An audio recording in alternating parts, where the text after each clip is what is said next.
session. Okay. Session, yeah. Okay. Well, the latest on the Roosevelt, we're still waiting to hear from the PAO of either the JRMC or the USS Theodore Roosevelt, but they did forward a release to us that the commander of the 7th Fleet is here, Vice Admiral Bill Mertz. He did an inspection of Naval Station Guam and got an update directly from the various commanders here about what's going on with the Theodore Roosevelt and the effort to, help out the sailors and also maintain the seaworthiness of the ship just in case there's a need to send it back out into the ocean. But that's pretty much what we know right now. From national media reports, we understand that the infection rate is now climbed to about 155, but we haven't confirmed that locally yet. And we don't know also how many of the 4,800 sailors have been tested so far, although we do know from several days ago a press conference from the Chief of Naval Operations that they have escalated the testing process. So I imagine they're pretty close to, or at least over 50% of the sailors have been tested, but we don't know what that number is just yet.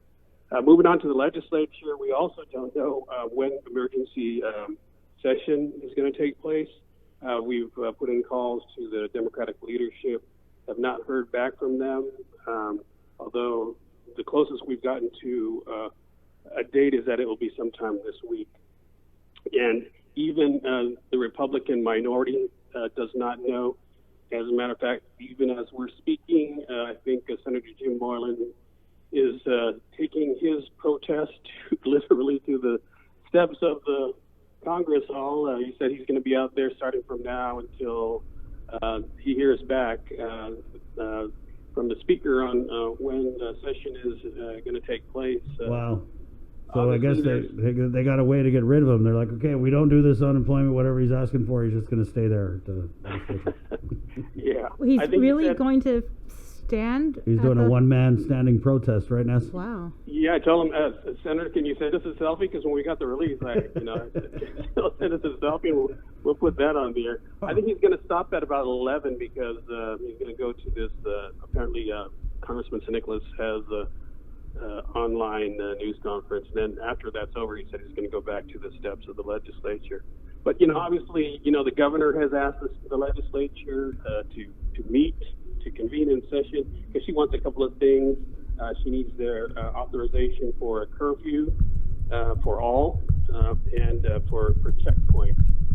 For checkpoints, I understand that there might be some kind of legal question that needs to be ironed out because, you're stepping on potential extra constitutional powers there. And I think that needs to be straightened out. But and there's also in queue a bunch of funding bills right. to help out the, all of the folks that are right now are just frustrated and in fear of how they're going to pay their bills and put food on the table. And so all of those bills are in queue, but they can't be addressed, as you know, until the legislature meets in session. It's also not clear to us why they haven't been able to just convene. I understand from sources that it's a question about whether they can do it online, and that some want to actually show up at the Congress Hall and meet in person, although there's going to be a constraint on how many can be in the room at the same time. I think it's 10. Maybe they can use because there's the across the hall is the public hearing room, right, which is similarly equipped, so you can put half there and half the other place. I don't know, but it's. I got a comment here, Ness. I want to just interrupt and share with you. Sure. Why can't the Guam legislature call for an emergency session? You think the U.S. Congress or U.S. Senate waited the way the Guam legislature is stalling? Let's not fail our people who elected you into office. Time is of the essence. The legislature, especially the speaker, needs to wake up and do your job. That's a question. It's a good question, and it's the question we've been asking as well. Unfortunately, we have not been able to get any response at this point. I know, Nancy, you've been talking with the speaker. What about the rules chair? Because apparently a lot of this falls on the rules chair's lap in terms of like how they're going to have logistically and all that stuff. Yeah, we've reached out to that office as well. They are still currently working on an answer for us too, and as I mentioned earlier, even the Republican minority has not quite gotten an answer either. So, hence that's why Senator Moreland's steps of the Congress all right now. But I also wanted to add that I think one of the big issues, and maybe the underlying issue here, and I think Simon Sanchez alluded to it earlier, is that perhaps the government of Guam fears that we don't have the money. We don't have the money to be able to fund all of this assistance that we would like to mete out. And people, obviously, there's no question that there's a need out there, but do we have the money? Because unlike the federal government, we can't print it.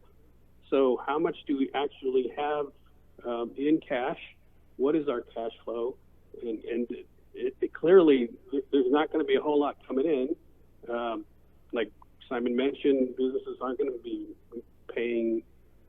able to pay much in gross receipts tax or business privilege tax. There's no, the hotels aren't going to be able to pay the occupancy tax because there's no one occupying the hotels except for now the sailors from Roosevelt. But I think that might be one of the underlying issues too, is just how much cash do we have to be able to provide assistance. Right, and that's kind of one of the things we've been talking about is, the governor's got all these people on the team. We shouldn't have to rely on Simon Sanchez to tell us the GovGuam's financial outlook. They should have Lester Carlson out there, Ed Byrne, these guys, the money men, Yeah. So, we're still waiting here. I mean, as soon as we know, of course, we'll let everybody know what the legislature, when they're going to meet, and I imagine it's going to be a pretty dramatic session. I mean, there's a lot of you got 15 folks with the ideas, all wanting to help out, and they're going to be tossing that all out on the floor. And this is going to be one to watch, Ness. I think everybody's, hey, we don't got nothing else going on. We're going to be watching the Guam legislature. Oh, yeah. They literally will have a captive audience. Yeah. Yep.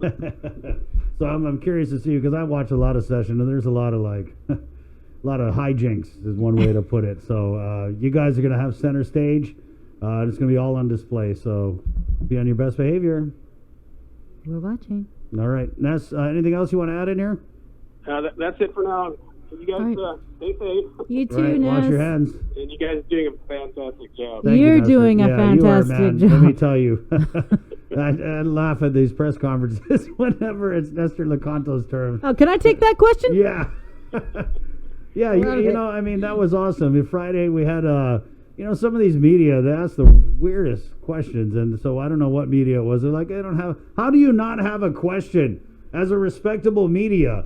How do you not have a question? But, anyway. Maybe because their question was already asked, right, by another media. And so Nestor, man, that's... And some of them have their own specific assignments. Right, yeah. And so somebody didn't ask a question, and Nestor was like, hey, can I get that question? Hey, you going to eat that? I'll take it. Thanks, Ness. All right, guys. All right, take care. Yeah.